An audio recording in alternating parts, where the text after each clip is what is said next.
बिस्मिल्लाहिर्रहमानिर्रहीम।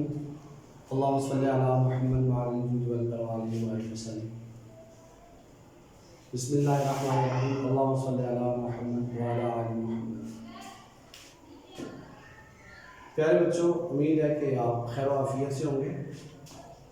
Accounting with sir Khalil के साथ एक और शॉर्ट लेक्चर में हाजिर हूँ।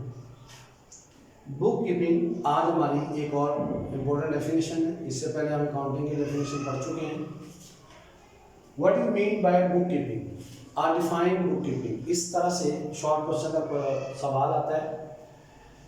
इसकी जो डेफिनेशन है, the art of recording monetary transactions in books of accounts in proper manner. मतलब ये कि कारोबारी लेन देन लिखना एक आर्ट है, ये एक फन है, हर बंदा नहीं जानता।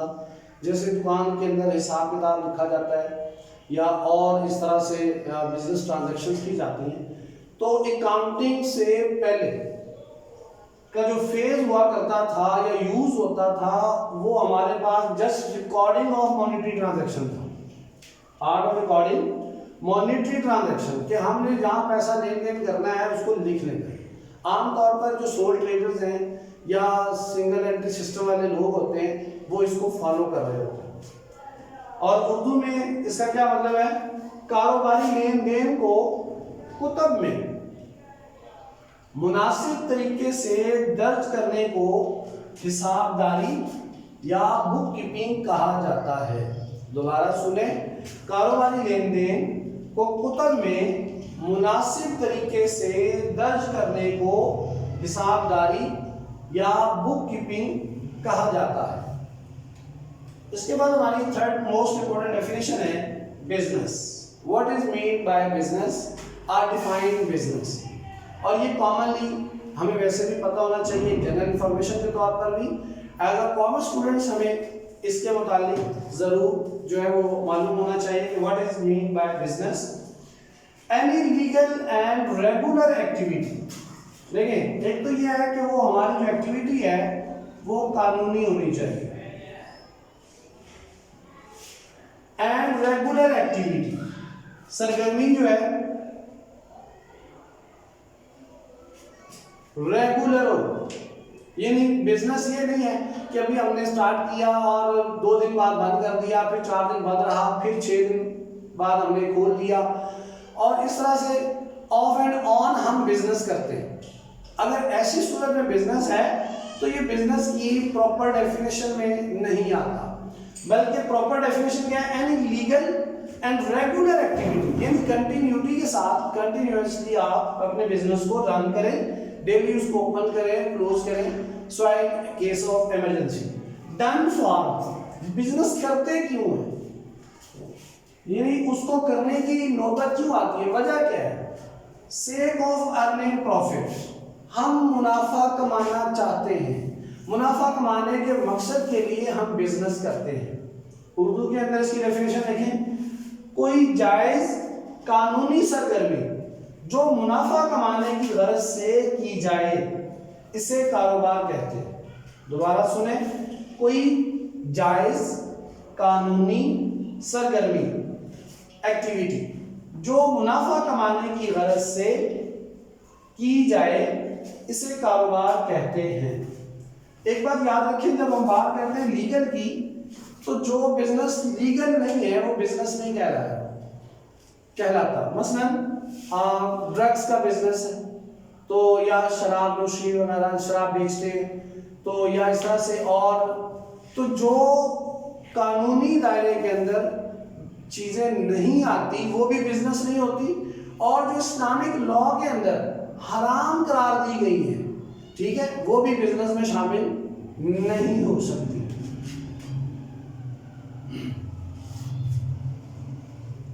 बोलो। इसके बाद एक और most important definition, definition number 4, goods. What is mean by goods, or define goods.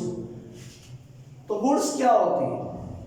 Things in which business deals, things in which business deals मतलब ऐसी अशिया जिनका लेन देन किया जाए, गुड्स कहलाती हैं। ऐसी अशिया जिनका लेन देन किया जाए गुड्स कहलाती हैं। मसलन आपकी बुक शॉप है, आप उस बुक शॉप के ऊपर बुक्स को सेल करते हैं, तो हम बुक्स को गुड्स लिखेंगे। अकाउंटिंग लैंग्वेज के अंदर वो गुड्स होती है, यानी जिस चीज को हम बार बार परचेज करते हैं और सेल करते हैं वो गुड्स होगी, जिसका हम बिजनेस कंटिन्यू कर रहे होते हैं या जिसके ऊपर हम लीगल एक्टिविटी अप्लाई कर रहे होते हैं।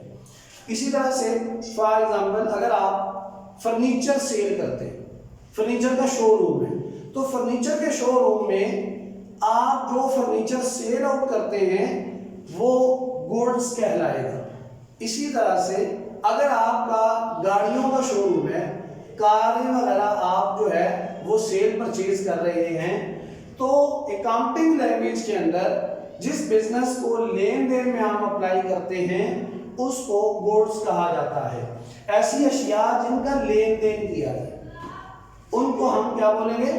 गुड्स। एक बात याद रखें, जो हमारी जो अभी डेफिनेशन, एक बात याद रखें, इस वक्त हम जो डेफिनेशन कर चुके हैं उनमें define accounting, number 2 define book keeping, number 3 what is business, number 4 define goods. ये 4 मोस्ट इंपोर्टेंट डेफिनेशन हम अभी अप्लाई कर पढ़ चुके हैं, और इंग्लिश के अंदर भी उर्दू के अंदर भी। अगर आप इसके नोट्स बनाना चाहें तो ये आपके लिए बहुत आसान है, आप इसको देखकर लिख सकते हैं और इनको याद कर लें। तो इस तरह से शॉर्ट क्वेश्चन के अंदर आप हर डेफिनेशन के 2 मार्क्स इजीली ऑब्टेन कर सकते हैं। मैंने यहाँ पर एग्जांपल्स वगैरह बहुत सारी नहीं दी, जहाँ पॉसिबल था वहाँ पे मैंने आपको बता दिया, जहाँ पे पॉसिबल नहीं था तो वहाँ पे मैंने आपको एग्जांपल्स वगैरह शेयर नहीं की। ठीक है, अल्लाह रब्बुल आलमीन से दुआ है कि अल्लाह रब्बुल आलमीन आपको बहुत सारे मार्क्स अता फरमाए और आपके वालिदैन की आंखों की आप ठंडक बने।